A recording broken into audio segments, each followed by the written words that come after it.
Hi friends, welcome to our channel. గుండె నిండా గుడి గంటలు సీరియల్ నెక్స్ట్ ఎపిసోడ్ లో ఏం జరగబోతోందో ఈ వీడియోలో చూసి తెలుసుకుందాం. డబ్బులు కట్టడానికి ఒప్పుకున్న కల్పన అసలేం జరిగింది అని తెలుసుకోవడానికి ఈ వీడియోని స్కిప్ చేయకుండా ఎండ్ వరకు చూసేయండి. మనోజ్, రోహిణిలు ఇద్దరు పోలీసులకి కాల్ చేసి కల్పనని పోలీస్ స్టేషన్ కి తీసుకొని వస్తారు. అలా ఎస్ఐ గారితో మనోజ్ కల్పన చేసిందంతా చెప్తూ ఉంటాడు. అప్పుడు కల్పన మనోజ్ మీదే రివర్స్ లో చెప్తూ ఉంటుంది. ఎస్ఐ గారు, ఇతను చెప్పేది మీరసలేమీ నమ్మద్దు. ఇతను నన్ను మోసం చేశాడు. మీరే చూడండి, నన్ను మోసం చేసి ఇంకొక అమ్మాయిని పెళ్లి కూడా చేసుకున్నాడు. ఇప్పుడు పైగా నన్ను పోలీస్ స్టేషన్ కి బలవంతంగా లాక్కుని వచ్చి నాపైనే నిందలు వేస్తున్నాడు. నేను ఇతని దగ్గర డబ్బులు తీసుకున్నాను అని చెప్తున్నాడు. దొంగ సాక్ష్యాలని మీ ముందు చూపించాలని ట్రై చేస్తున్నాడు. దయచేసి నన్ను వదిలిపెట్టండి ఎస్ఐ గారు, నేను రేపు కెనడా వెళ్ళిపోవాలి అని అంటుంది. అప్పుడు రోహిణి, ఆపే నీ నాటకాలు. నువ్వు ఏం తప్పు చేయనట్టు అంత అమాయకంగా ఇంత బాగా నటిస్తున్నావేంటి? ఎస్ఐ గారు, ఈ కల్పన చెప్పేదంతా అబద్ధం. ఈ కల్పన నా భర్త మనోజ్ దగ్గర 40 లక్షలు తీసుకొని మోసం చేసింది అని అంటుంది. అప్పుడు మనోజ్, అవును ఎస్ఐ గారు, నా భార్య రోహిణి చెప్పేది నిజం. ఈ కల్పన మీ ముందు నాటకాలు ఆడుతుంది, పైగా నా మీద నిందలు వేస్తుంది అని అంటాడు. అప్పుడు కల్పన, లేదెస్ఐ గారు, నేను నిజం చెప్తున్నాను. ఈ మనోజే నన్ను ట్రాప్ చేశాడు అని అంటుంది. అప్పుడు మనోజ్, నిన్ను నేను చాలా ట్రూగా లవ్ చేశాను కల్పన. అలాంటి నా మీద ఇన్ని అభాండాలు వేయడానికి నీకు మనసెలా వస్తుంది కల్పన? నువ్వు అసలు నన్ను ప్రేమించావా అని అంటాడు.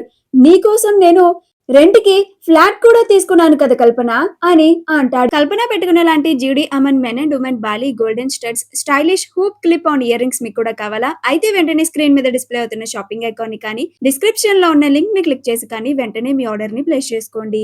ఆ మాట వినగానే రోహిణి ఆశ్చర్యపోతుంది. ఏంటి మనోజ్, ఈ కల్పన కోసం నువ్వు ఫ్లాట్ రెంట్ కూడా తీసుకున్నావా అని అంటుంది. అప్పుడు మనోజ్, అవును రోహిణి అని అంటాడు. అప్పుడు రోహిణి, అయితే ఈ విషయం నాకెందుకు చెప్పలేదు అని అంటుంది. అప్పుడు మనోజ్, అంటే నీకు చెప్తే కోప్పడతావని చెప్పలేదు రోహిణి అని అంటాడు. అప్పుడు రోహిణి, ఇంటికి వెళ్ళాక చెప్తానని సంగతి, ముందు ఈ కల్పన సంగతి తెలుస్తాను. ఏమే మాయలాడి నా భర్త దగ్గర డబ్బులు తీసుకుందే కాక నా భర్త నిన్ను ట్రాప్ చేశాడని చెప్తున్నావా? నువ్వు నా భర్తని మోసం చేశావు. పైగా నా భర్తకి బిజినెస్ చేద్దామని నువ్వు నా భర్తని ట్రాప్ చేశావు అని అంటుంది. అప్పుడు కల్పన, చూసారా ఎస్ఐ గారు, మీ ముందే ఇతని భార్య ఎలా మాట్లాడుతుందో? నేనెలాంటి తప్పు చేయలేదు ఎస్ఐ గారు అని అంటుంది.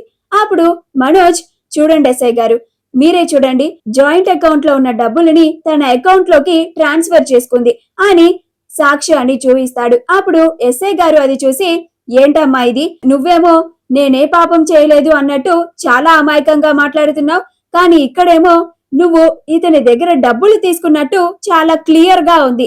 నువ్వు మర్యాదగా ఇతని దగ్గర తీసుకున్న డబ్బుల్ని తిరిగిచ్చేయమ్మా అని అంటారు. అప్పుడు రోహిణి, అవును, నువ్వు ఇక్కడే డబ్బులు ఇస్తానని ఒప్పుకుంటావా, లేకపోతే కోర్టుకి తీసుకెళ్ళమంటావా అని అంటుంది. అప్పుడు కల్పన, వీళ్ళు నన్ను వదిలిపెట్టేలా లేరు. నేను కనుక ఇప్పుడు డబ్బులు కడతాను అని ఒప్పుకోకపోతే నన్ను వీళ్ళు కెనడా వెళ్ళనిచ్చేలానే లేరు. నేను వీడికి డబ్బులు కట్టక తప్పేలా లేదు అని అనుకొని, సరే డబ్బులు కడతాను అని ఒప్పుకుంటుంది. మా వీడియో కనుక మీకు నచ్చినట్లయితే లైక్ చేయండి, షేర్ చేయండి, మా ఛానల్ ని సబ్స్క్రైబ్ చేసుకోండి. పక్కనే ఉన్న బెల్ ఐకాన్ ని క్లిక్ చేయడం మాత్రం మర్చిపోకండి.